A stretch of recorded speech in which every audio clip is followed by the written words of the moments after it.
It was the winter of 2001 in New York City. The streets of Manhattan were slick with melted snow, the yellow glow of street lamps reflecting against the wet pavement. Jack Miller had been driving his taxi for nearly 12 hours straight that day. His back ached, his eyes stung with fatigue, and his pockets were still nearly empty. He thought about heading home, maybe grabbing a hot coffee to fight the bitter cold. But then, something happened that would haunt him for the next 24 years. When Jack stopped at a light near the East Village, he noticed a faint sound. At first he thought it was the radio, static mixed with some forgotten station. But then the sound grew sharper, unmistakable, the weak, desperate cry of a baby. His heart skipped. Jack turned, and there in the back seat of his taxi lay a newborn wrapped in a knitted blue blanket. Jack froze, hands gripping the steering wheel. Who could have left her here? He looked around, scanning the sidewalks for someone rushing back, for a frantic mother realizing she had made a mistake. But the sidewalks were empty. The city, so loud and full of life by day, seemed eerily quiet in that moment. He pulled over, shaking, and carefully lifted the baby into his arms. Her tiny fists trembled against the cold air, her eyes barely open. Jack's own daughter had been born more than a decade earlier, but holding this child instantly pulled him back to that memory. Only this time, there was no mother's smile, no father's tears of joy. There was only fear.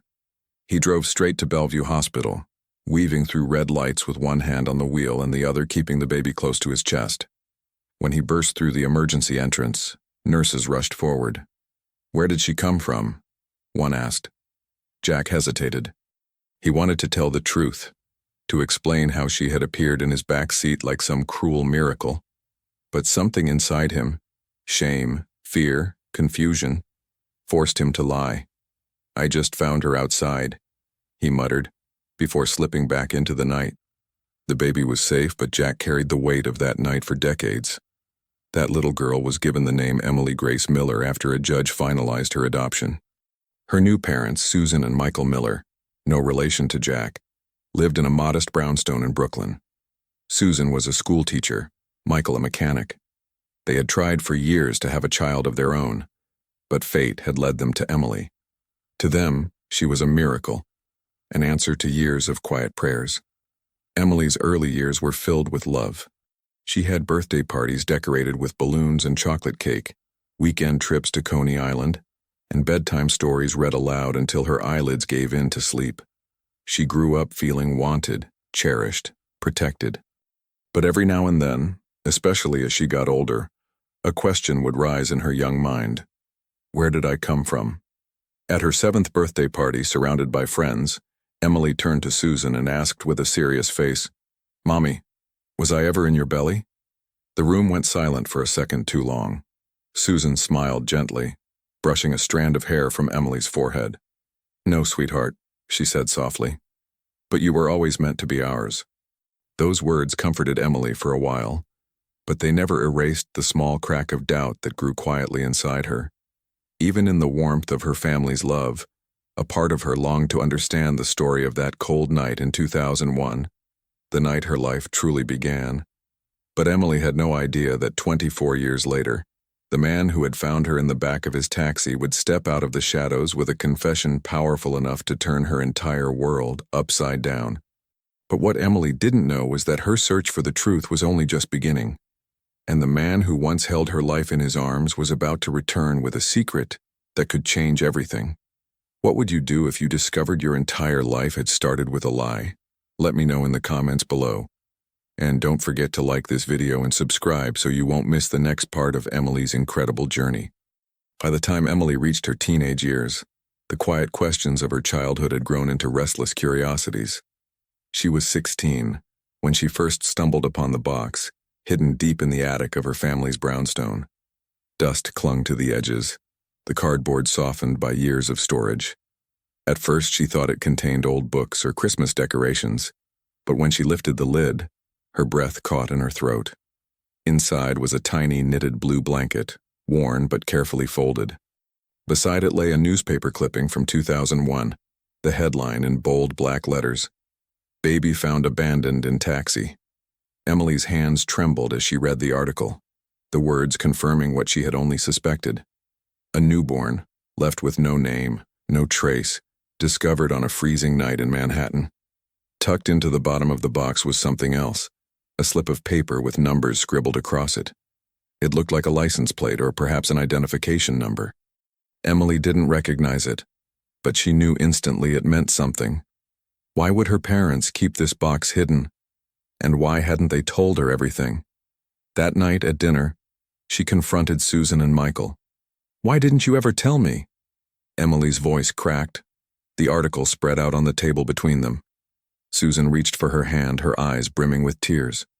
"We wanted to protect you, Emily. You were so little.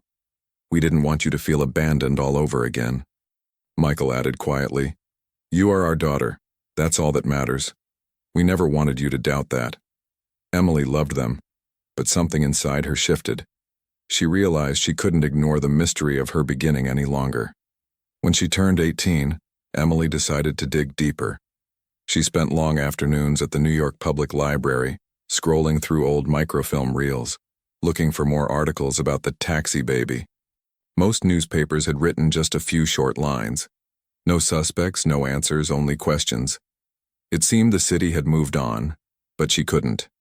One day she visited Bellevue Hospital. She requested her files, only to be met with sympathetic eyes and too many blanks in the paperwork. Records were missing, names blacked out, as if someone had deliberately erased the trail.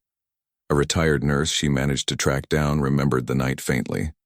"I'll never forget how tiny she was," the woman said softly. "But the man who brought her in, he didn't stay. He just vanished." That single piece of testimony both thrilled and tormented Emily. There was someone out there who knew the truth, someone who had held her in his arms that night. But who was he? Her search yielded small victories. At one point, she managed to find a grainy photograph in the archives of the New York Post. It showed a yellow cab parked outside the hospital, headlights slicing through the dark. The driver wasn't visible, but in the corner of the photo, almost blurred into nothing, there was a figure stepping away. Emily stared at that shadow for hours, whispering to herself, "Who are you?" For years, Emily carried the weight of half-answers. She graduated high school, went off to college in Boston, and tried to focus on building her future. But no matter how many friends she made, no matter how successful her studies were, that nagging void inside her remained. Every birthday was a reminder of the night she had been left behind. It wasn't until her 24th year, back in New York, that everything changed. One crisp autumn afternoon, as the city buzzed with its usual chaos, Emily received a letter. The envelope was old-fashioned, the handwriting shaky, as though written by someone with trembling hands. She tore it open and her pulse quickened with every line she read. The letter was signed by a man named Jack Miller. "I was the taxi driver who found you that night," it began. "I need to tell you the truth about what really happened." Emily sat frozen, the paper slipping from her hands. After years of chasing shadows, the man from the photo, the man from her first night of life, had finally stepped into the light. Emily stared at the letter for what felt like hours. The name, Jack Miller, echoed in her mind like an unfinished sentence. He was real. After years of unanswered questions, the man who had found her as a newborn was alive and wanted to speak. She hesitated for days, the letter sitting on her nightstand, folded and unfolded so many times the paper had begun to tear. What if he was lying? What if it was a cruel trick? But curiosity, stronger than fear, won in the end. Jack had written that he lived in Queens and suggested they meet at a small old cafe near the 7 train. Rosie's Diner, a place that had survived since the 1980s. On a gray afternoon, Emily arrived early, sitting in a corner booth with her heart racing. The bell above the door jingled and an older man stepped inside, clutching a worn leather cap. His face was lined, his eyes tired but kind. "Emily?" he asked softly. She nodded, unable to speak.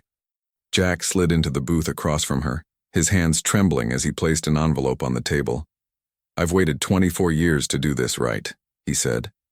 Emily looked at him, studying the face of the man who had unknowingly shaped her entire life. "You found me in your taxi, didn't you?" Jack exhaled slowly.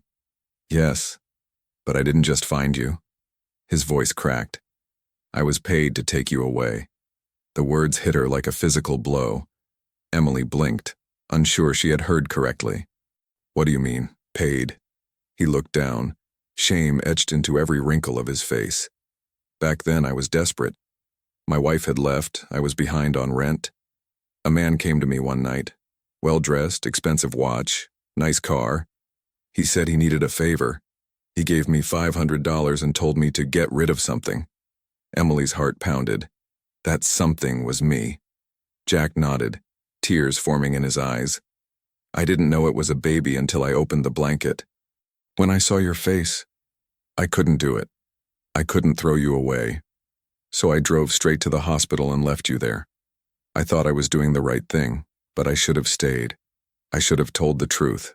He slid the envelope toward her. Inside were old items, proofs of the night that changed everything. A parking ticket dated January 13th, 2001. A page from a small notebook with the words, Bellevue, 3:12 a.m. scribbled across it. And finally, a tiny gold earring, shaped like a heart. This was with you, he said. It fell from the blanket. I kept it all these years. Emily stared at the earring, her fingers trembling. Do you know who gave you the money? Who told you to do it? Jack shook his head. He never gave a name. But I remember his voice. Cold, controlled. The kind of man used to being obeyed. Silence hung heavy between them. I thought I'd buried the guilt, Jack said, his eyes glistening. But every time I saw a baby in the back seat of my cab, I remembered you. I used to park outside the hospital some nights wondering how you were. I needed to tell you before. He hesitated.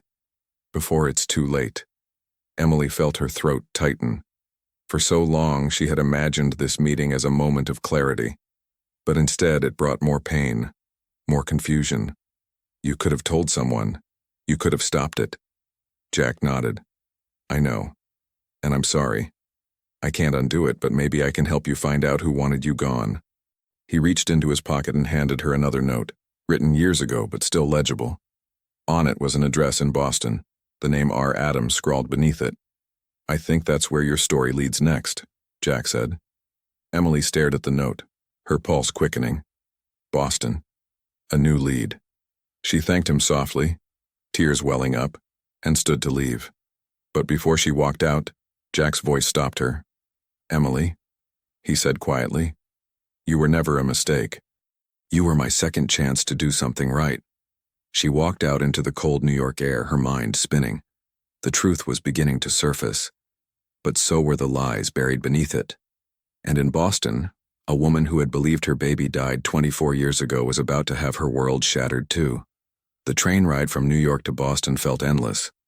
Emily sat by the window, her reflection fading in and out as the landscape rolled past.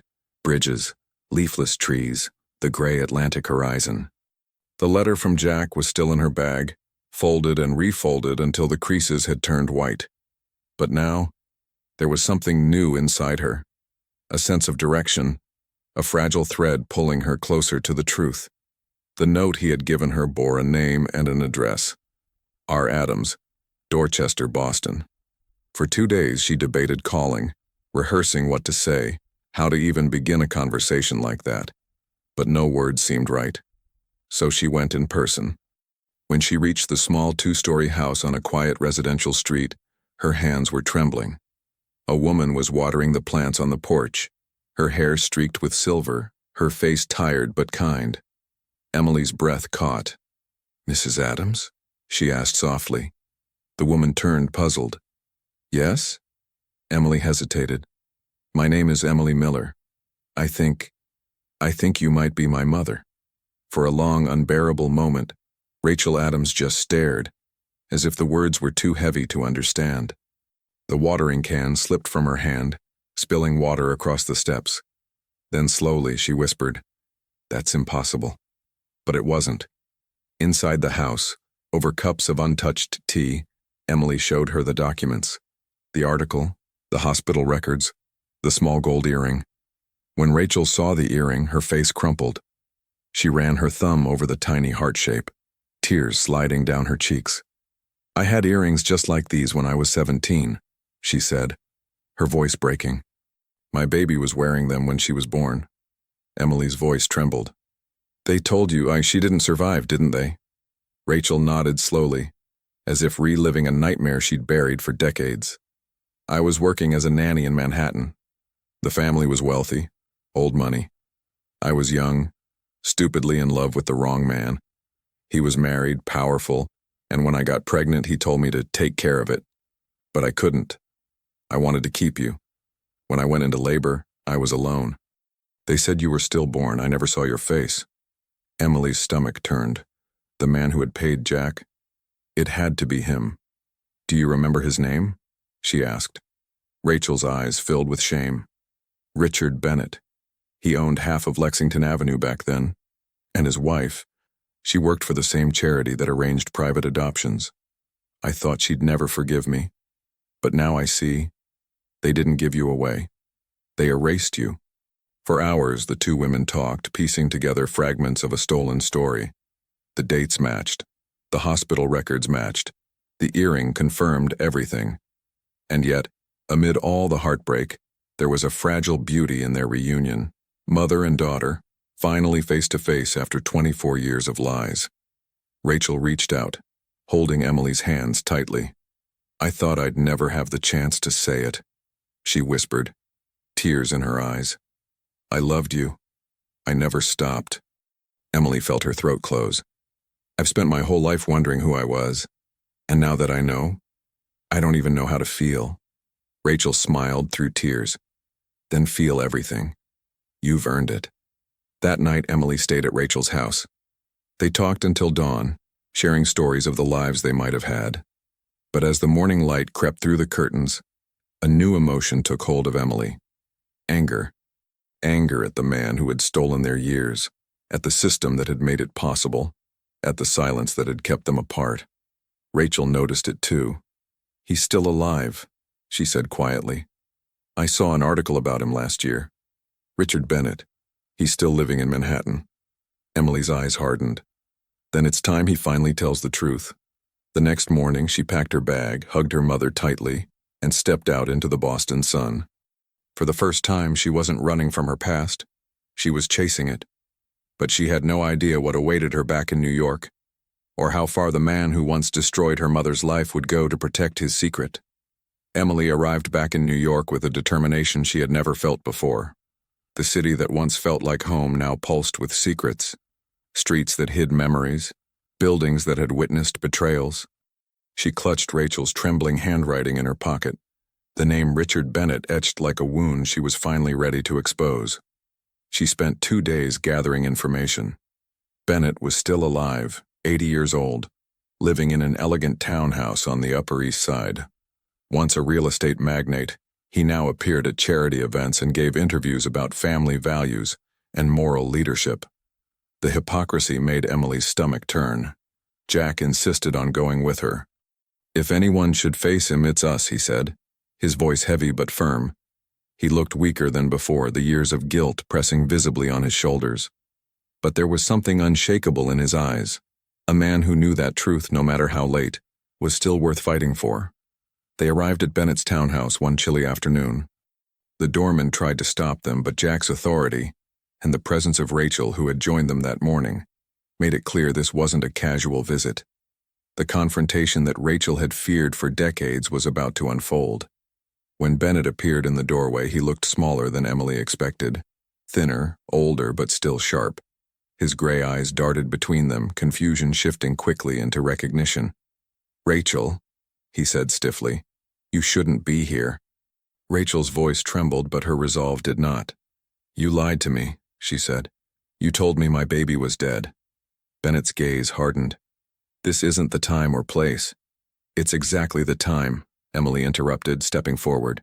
Because that baby didn't die. I'm standing right in front of you. The color drained from his face. For a moment, silence filled the grand marble hallway, the kind of silence that only comes when truth finally slices through years of lies. Bennett looked at Jack, then back at Emily. You don't understand.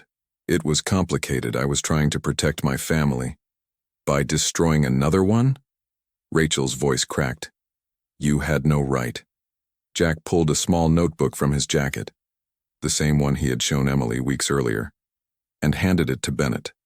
This has your name, your driver's number, the payment details.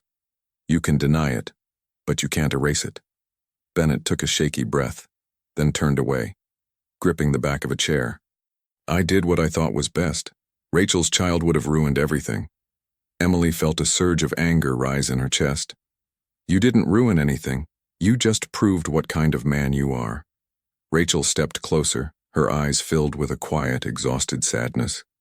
You stole 24 years from us, but you don't get to steal our forgiveness too. There was nothing left to say. Emily left the townhouse first, tears hot on her cheeks but her shoulders lighter than they had ever felt.